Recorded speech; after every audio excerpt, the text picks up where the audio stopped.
ന്യായമായ ആവശ്യങ്ങൾ ഉന്നയിച്ച് 1.5 മാസത്തിലധികമായി സെക്രട്ടേറിയറ്റിനു മുൻപിൽ സമരം നടത്തുന്ന ആശാപ്രവർത്തകരുടെ വേതന വർധനവ് ഉൾപ്പെടെയുള്ള ആനുകൂല്യങ്ങൾ അംഗീകരിച്ചുകൊണ്ട് സമരം ഒത്തുതീർപ്പാക്കണമെന്നാവശ്യപ്പെട്ട് ചെമ്പ് മണ്ഡലം കോൺഗ്രസ് കമ്മിറ്റിയുടെ നേതൃത്വത്തിൽ ചെമ്പ് പഞ്ചായത്ത് ഓഫീസിൽ പടിക്കൽ ധർണ നടത്തി. Thalayolaparambu block Congress president MK Shibu പ്രതിഷേധ സമരം ഉദ്ഘാടനം ചെയ്തു. അവരുടെ ഈ സമരപ്പന്തലിന് മുകളിൽ സമരം നടത്തുന്ന കസേരകൾക്ക് മുന്നിൽ ഒരു ഷീറ്റ് വലിച്ചു കെട്ടിയപ്പോ പോലീസ് അത് വലിച്ചു മാറ്റിയപ്പോ ഒരു MP കുടയുമായി പോയി, ഇവർക്ക് കൊടുക്കാൻ കുടയുമായി പോയപ്പോ അതിനെക്കുറിച്ച് മാർക്സിസ്റ്റ് പാർട്ടിയുടെ ഒരു നേതാവ് പറഞ്ഞത് നമ്മളെയൊക്കെ ലജ്ജിപ്പിക്കുന്നതാണ്. ആ കുട കൊടുത്തതിന്റെ മറവിൽ ഉമ്മ കൂടി കൊടുത്തു കാണും എന്നാണ്. പ്രിയപ്പെട്ടവരെ, നമുക്കറിയാം ഈ ആശമാരെ ഒന്നുമ്മ വയ്ക്കാൻ ആഗ്രഹിക്കുന്ന എത്രയോ അമ്മമാരും സഹോദരിമാരും ഈ നാട്ടിലുണ്ട്. അവർ അനുഭവിക്കുന്ന ത്യാഗങ്ങൾ നമുക്കറിയാം.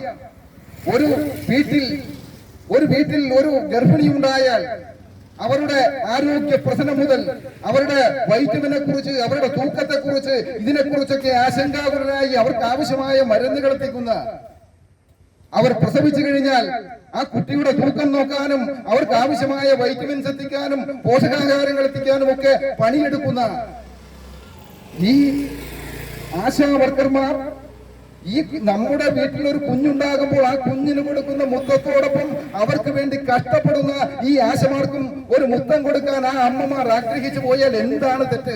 മണ്ഡലം കോൺഗ്രസ് പ്രസിഡന്റ് KJ സണ്ണി അധ്യക്ഷത വഹിച്ചു.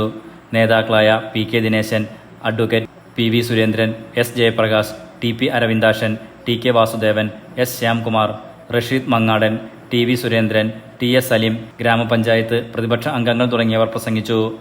ബ്ലോക്ക് മണ്ഡലം ഭാരവാഹികൾ പ്രതിഷേധ സമരത്തിന് നേതൃത്വം നൽകി. വനിതകൾ ഉൾപ്പെടെ നിരവധി പേർ പ്രതിഷേധത്തിൽ പങ്കെടുത്തു. ഈ ചൂടിലും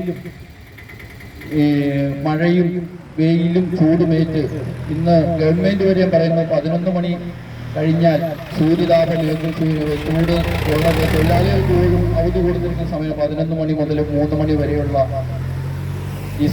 ഈ സമയത്ത് പോലും സെക്രട്ടേറിയറ്റിന് മുമ്പിൽ ഒരു സമരപ്പന്തൽ പോലും ഇല്ലാതെ വളരെ ദയനീയമായ വിധത്തിൽ അവർ ആ സെക്രട്ടേറിയറ്റിന്റെ കവാടത്തിൽ അധികാരികളുടെ ദാക്ഷിണ്യം ആഗ്രഹിച്ചുകൊണ്ട് സമരവുമായി 45 ദിവസം കിടക്കുമ്പോൾ അവരാവശ്യപ്പെടുന്ന 232 രൂപ ഡെയിലി വേജസ് ഉള്ള അവർ 7000 രൂപയോളം മാത്രം മാസ വരുമാനം കിട്ടുന്ന അവർ ഓരോ കുടുംബം പുലർത്തുവാൻ ഇന്ന് ഏറ്റവും പിന്നോക്ക അവസ്ഥയിൽ നിൽക്കുന്ന ഒരു സഹോദരിമാർ, സ്ത്രീകൾ സമരത്തിന് ഇറങ്ങണമെങ്കിൽ വളരെയേറെ ബുദ്ധിമുട്ടുകൾ സഹിക്കേണ്ടി വന്നാൽ മാത്രമേ സമരവുമായി മുന്നോട്ട് വരികയുള്ളൂ. അങ്ങനെ തൊഴിലാളി സമൂഹത്തിൽ